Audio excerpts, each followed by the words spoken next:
This is the 85th anniversary Superior Spider-Man. It has been a long time since we've had a Superior Spider-Man, so this is a welcome figure. This thing does have an older setup for articulation. It even has my favorite disc hinge on the neck. I love this because the articulation is just so much better, and it works for this figure. It has toe joints. It has all the stuff a Spider-Man would need, and this figure is honestly great. I should have bought another one, to be real. I wanted to swing back and talk about this torso articulation. I've seen people talk about how it's old, it's weird, it's wonky. I personally think it works really good on this figure. Hasbro has figured out how to make these crunches work the best and the swivels. They're better at this than they are the double ball peg system. So I do not mind it here. I think it works well for this figure. Let's go over accessories really quick. Interesting accessories.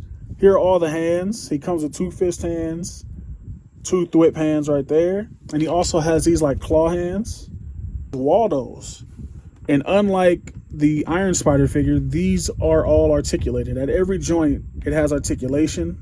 The only thing that subtracts from this is how gummy the arms are, because it's not gonna support him in any way. It's like they take 2 steps forward and 3 steps back sometimes. Comes with 2 backpacks. So he has a backpack without the holes, which is slimmer.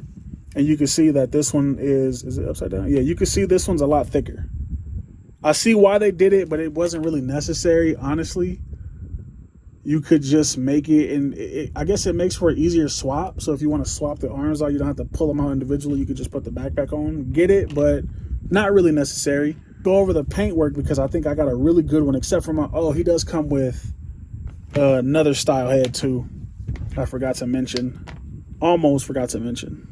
He comes with that style head. I'm not really sure which one I like more. The little bit of paint that's here, which is the web lines, they did a pretty good job. Even made it extended to the torso. I like that a lot. You can see too that the head is like a different shade of red than the body. I don't know why. Maybe because this paint is different than this casted red.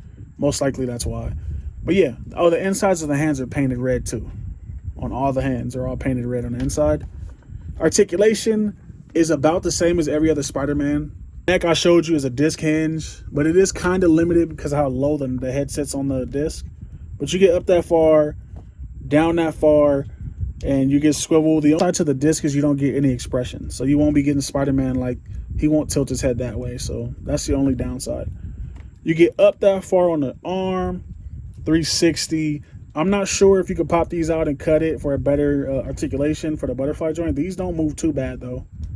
He will kind of get across his body. Bicep swivel, it's all pinless. Double jointed elbows. We'll go in that far. I do like the gauntlet on here too, if I didn't talk about that.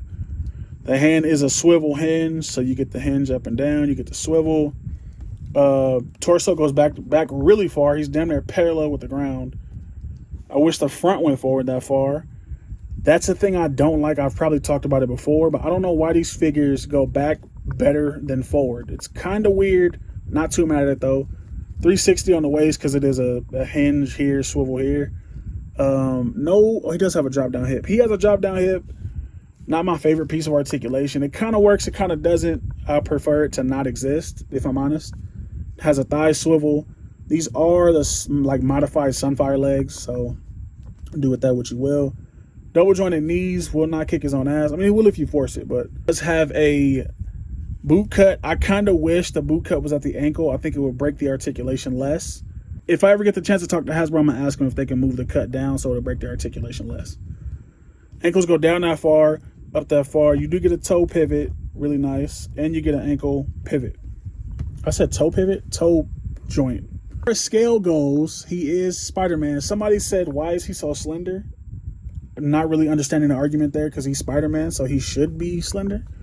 Spider-Man's not really like, he shouldn't be buff like most characters. He's a slender guy. But let's do him next to some Wolverines. I have this guy next to me, so there's a Fox Wolverine, now MC Wolverine. Let's do him next to Apocalypse Wave Wolverine, because that's just what I have next to me. I changed the head on that. Let's do him next to Iron Fist. This is probably the body a lot of people would have liked, but I don't mind this. This torso is new. Torso is new. I think the arms and the legs are reused. The head is new. But the torso and the lower torso are new, so it's not a bad look, honestly. I don't mind it.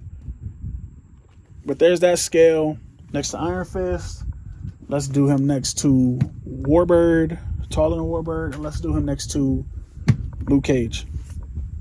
Great figure. I like it. I say if you want a Superior Spider-Man, even if you don't want one, just get it. Just get it and open it and see if you like it. I hope you stay till the end of this video. That would be nice. I'll have links to this in the description if you want one, if I can find it anywhere. I'm pretty sure it's sold out a lot of places. But like, comment, subscribe, and I'm out.